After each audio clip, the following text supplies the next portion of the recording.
تو کیسے قتل کر؟ کہنے لگا تجھے پتہ ہے میرا؟ فرمایا میں نے تجھے نہیں، میں نے تو کئی شداد، کئی حماد، کئی قارون، کئی فرعون، کئی نمرود دیکھے، کئیوں کی داستانیں سنی، تو کون ہے؟ تو چھوٹا سا ہے۔ ایک جملہ ہے ملا جلال الدین رومی کا، بڑے درویش تھے، ایک بات کہہ گئے، کہنے لگے نمرود جتنے پیسے نہیں، فرعون جتنی حکومت نہیں، قارون جتنی دولت نہیں، ورنہ فرمانے لگے میرے زمانے میں بھی کئی لوگوں کا خدا بننے کو دل کرتا ہے، کئی لوگوں کا دل کرتا ہے، لیکن نمرود جتنے پیسے، فرعون جتنی طاقت اور قارون جتنی دولت نہیں، ورنہ ہو سکتا ہے لوگ دعویٰ کر جائیں معاذ اللہ ثم معاذ اللہ۔ یہ آج سے کئی سو سال پہلے وہ کہہ رہے ہیں، آج تو حالات بڑے ابتر ہیں، اس کی نسبت خطرناک ہے۔ فرمانے لگے حضرت سعید بن جبیر تو زندگی موت کا مالک نہیں، کہنے لگا پکڑو، قتل کرو اسے، لے جاؤ۔ جب پکڑ کر کھینچ کر لے جا رہے تھے نا تو حضرت سعید بن جبیر مسکرانے لگے۔ اب ظالم کے سامنے مسکرائے تو اس کو بڑا غصہ آیا، یہ میرا مذاق اڑاتا ہے؟ بلا لیا، ادھر آؤ، کیوں مسکرا رہے ہو، کیا ہوا؟ تو حضرت سعید بن جبیر کہنے لگے میں مسکرا رہا ہوں تیری بیوقوفی پر اور اپنے اللہ کی دی ہوئی ڈھیل پر۔ میں مسکرا رہا ہوں کہ یا اللہ کیا بات ہے، کیا تیرا شان ہے، کیسے لوگوں کو ڈھیل دی ہوئی ہے۔ میں مسکرا رہا ہوں تیری بیوقوفی پر کہ تو سمجھتا ہے شاید مجھے پوچھنے والا کوئی نہیں۔ کہنے لگا اس کو باہر نہ لے جاؤ، میرے سامنے قتل کرو۔ ٹھیک ہے جی، قتل کرنے لگے تو حضرت سعید بن جبیر نے منہ کعبے کی جانب کر لیا، انی وجہت وجہی للذی فطر السماوات والارض حنیفا وما انا من المشرکین۔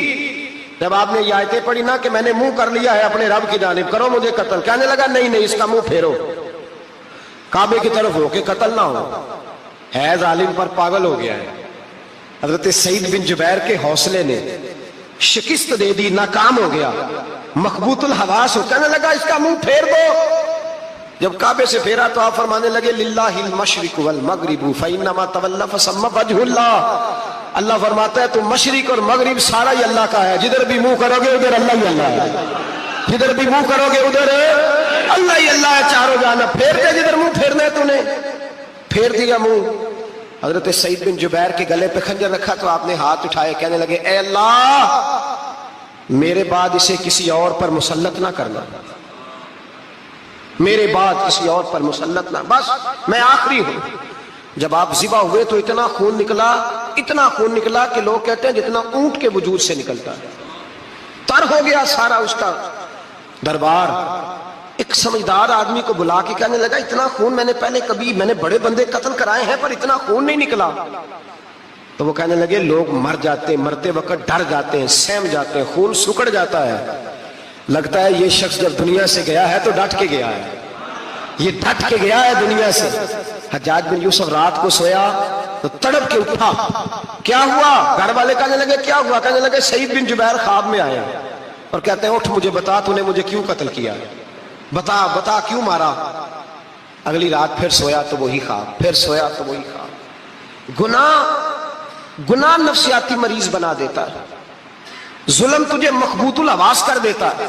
جب تو زیادتی کرتا ہے تو اللہ فرماتے ہیں کہ میں، تو اللہ کو بھولتا ہے، اللہ تجھے اپنا آپ بھلا دیتا ہے، پھر تو بھول جاتا ہے، پھر تو سیدھے رستے پہ چلتا ہے پر بھٹک جاتا ہے، پھر تو صحیح رستوں کا تعین کر کے بھی گمراہ ہوتا ہے، پھر تو روز وہی گاڑی چلاتا ہے پر اب جب تو بریک لگاتا ہے تو نہیں لگتی۔ جب گناہوں کے ساتھ تو مخبوط الحواس ہوتا ہے تو روز وہ کاروبار کرتا ہے، لیکن جب تیرے گناہ تجھے گھیر لیتے ہیں پھر اسی کاروبار میں تو نقصان اٹھاتا ہے۔ حجاج بن یوسف تڑپتا ہے، روتا ہے، یہاں تک کہ بیمار ہو گیا، پیٹ میں درد ہوتی ہے، پتہ نہیں کیا ہوا، تکلیف ہوتی ہے، پتہ نہیں، سارے حکیم، طبیب، ڈاکٹر، کوئی نہ سمجھ سکا کہ بیماری کیا ہے۔ جو بیماریاں خدائی ہوتی ہیں ان کا لوگوں کو پتا، جو آزمائشیں رب کی جانب سے ہوتی ہیں وہ ڈاکٹروں کے ہتھے نہیں چڑھتی، جو تکلیفیں اللہ دیتا ہے ان کا حکیم طبیب علاج نہیں کر پاتے، مشکل، اور شفا اسی وقت ہوتی ہے جب اللہ دینا چاہے، اور جب رب ہی دینا نہ چاہے تو بڑے بڑے ڈاکٹر کہتے ہیں کہ ہمارے بس کی بات نہیں رہی۔ بغداد سے حکیم آئے، پیٹ دیکھا، کہنے لگے نہ تیرے معدے میں کوئی دقت ہے، نہ تیرے جگر میں، نہ کسی اور جگہ، ماجرا کیا ہے؟ ایک آخری علاج ہے، آخری، وہ کیا؟